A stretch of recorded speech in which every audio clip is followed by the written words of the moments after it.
Vamos falar agora com Álvaro Jorge, ao vivo também, professor de Direito da Fundação Getúlio Vargas, FGV Rio, vai nos ajudar a interpretar as minúcias, os detalhes dessa decisão da primeira turma que tornou Jair Bolsonaro réu. Álvaro, seja bem-vindo, boa tarde. Boa tarde, Jesus. Prazer estar aqui de novo com você e com a audiência. A gente teve a análise ali sobre 8 denunciados. Eles foram colocados ali em ordem alfabética, caso a caso foi debatido ali pelos ministros. E me chamou a atenção aqui a conduta imputada, atribuída a Alexandre Ramagem, deputado federal, que chefiou a ABIN, Agência Brasileira de Inteligência, e aqui a ponderação de Moraes, dizendo o seguinte: não é função da ABIN fiscalizar as urnas, não é função da ABIN investigar ou não a confiabilidade das urnas, não é função do órgão, não é também órgão jurídico consultor para embasar cumprimento ou não de decisões do Tribunal Superior Eleitoral, de decisões judiciais. A ABIN jamais pode interferir. Na verdade, a ABIN não pode interferir em nada, muito menos no Poder Judiciário, muito menos na Justiça Eleitoral. E aqui ele faz uma clara referência à sustentação oral do advogado de Alexandre Ramagem, sustentação oral que ocorreu ontem, no primeiro dia do julgamento, que o advogado, nessa ocasião, ele apresentou ali o que seriam, na avaliação da defesa, justificativas para o emprego de forças da ABIN, de aparato da ABIN, naquilo que poderia ser interpretado como uma fiscalização da ABIN das urnas eletrônicas. Eu queria que você fizesse uma análise dessa estratégia da defesa e da resposta de Alexandre de Moraes. Gerson, a primeira coisa é importante lembrar que esse tema não foi falado só pelo Moraes, mas acho que a ministra Carmen Lúcia também chegou a mencionar esse tema da ABIN, porque ele, de fato, ele é muito esquisito, né? Quando você está tratando da... Vamos lembrar aqui que no contexto que está sendo julgado são crimes contra a ordem constitucional, né? A gente está tratando de desvios, né, na condução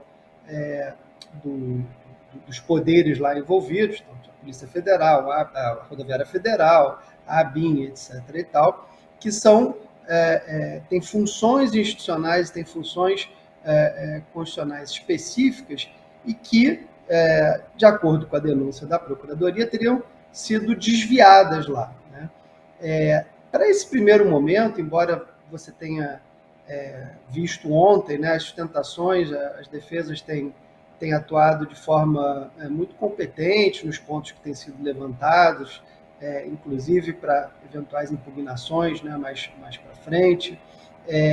Nesse ponto ali, acho que a estratégia foi muito para tentar, vamos dizer que Ramagem estava agindo dentro como gostava de dizer o ex-presidente, dentro das 4 linhas, né, e que ele simplesmente cumpria as suas funções institucionais. Mas acho que a resposta que foi dada pelos ministros, muito contundente, porque, na verdade, o grande motor dessa grande tema que aqueceu, né, essas discussões todas que levaram ao 8 de janeiro foi justamente o tema eleitoral, né? Teria sido a não confiabilidade das urnas, uma eventual fraude eleitoral e assim por diante. E aí, nesse sentido, quando você olha de quem é a competência, né, para tratar, para olhar, para discutir, para moldar as eleições, e o que faz com muita competência há muitos anos, é o Tribunal Superior Eleitoral. Então, acho que os ministros que também já participaram do TSE fizeram questão de registrar que não há nada de normal numa agência de inteligência estar querendo desvirtuar, né, o seu papel e atingir o cerne do sistema eleitoral. Álvaro, outro debate que houve ali, e esse mais especificamente entre ministros, e a Paola já adiantou para a gente, antecipou, o ministro Luiz Fux e o ministro Alexandre de Moraes no que diz respeito à dosimetria. É curioso porque o caso da Débora Rodrigues, a mulher lá do batom, foi tratado hoje na denúncia que dizia respeito a Jair Bolsonaro e pessoas próximas. Ou seja, não é um assunto totalmente pacificado ali entre os ministros do STF.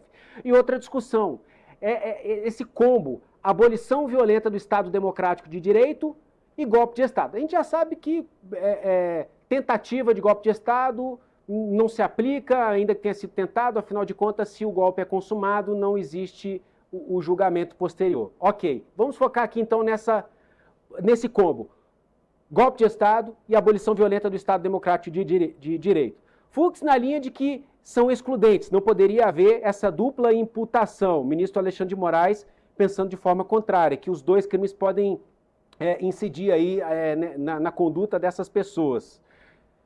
Como é que a doutrina avalia isso? Como que é entre vocês que operam o direito? Para nós que estamos aqui de fora, é até difícil entender qual é a diferença. O que é golpe de Estado? O que é abolição violenta do Estado Democrático de Direito? Acho essa uma pergunta e uma questão muito, muito interessante. Eu acho que tem que botar ela dentro do contexto de algumas questões. A primeira é o seguinte, é inédito. A gente nunca julgou no Brasil uma tentativa de golpe de Estado ou de abolição do Estado de Direito. Quer dizer, esses crimes, né, que são crimes tipificados de forma relativamente nova, eles estão sendo testados aí pela primeira vez. Portanto, não dá para a gente olhar para trás e pensar assim, o que a jurisprudência diz sobre isso? Né? Ele está sendo desenhado de acordo com o andamento deste caso, ou destes casos aí que envolvem o 8 de janeiro. Essa é a primeira questão. Então, está sendo testado nesse momento.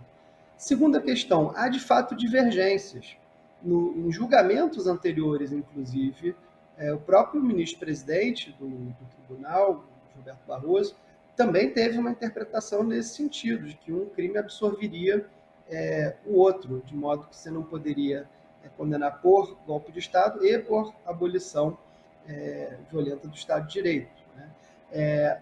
Essa discussão vai certamente voltar, nesse processo ela vai ser retomada, e tem uma terceira questão que aí faz bastante sentido, eu acho que o que está por trás, ou o que está por trás não, ou o que eu vejo por trás, na verdade, dessa questão do ministro Fux, tem uma sutileza importante nela, que é do seguinte, quando a gente olha para aquelas pessoas que estiveram lá envolvidas no 8 de janeiro, na praça, né, praticando aqueles atos de depredação, para os quais, né, já houve uma série de condenações, umas mais graves, outras menos graves. O número, né, final da pena, quando você começa a comparar a pena de homicídio, pena disso, pena daquilo, e compara com aquela pessoa, né, individual, fica se questionando se o número, né, de anos não está muito alto. Mas, de fato, aqui a gente não pode esquecer que, basicamente, no caso, por exemplo, dessa senhora que você mencionou, são 5 crimes.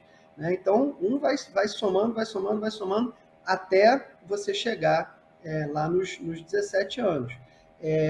Tem duas questões aí. Uma é, se você tirar um dos 2 crimes, que são os 2 que têm a pena maior, né, a abolição são até 8 e a tentativa de golpe são 12, até 12, se você absorver um pelo outro, você já tira um número significativo, né, de anos nessa discussão.